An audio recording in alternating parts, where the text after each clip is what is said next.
సతోరూ Gozo ఈ ఒక్క పేరు లేకపోతే జుజుట్సు వరల్డ్ బ్రీతింగ్ కూడా ఆగిపోయింది.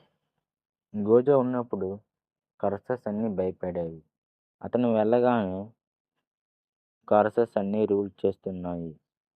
షిబుయా ఇన్సిడెంట్ తర్వాత వరల్డ్ సైలెంట్గా క్రాక్ అయ్యింది.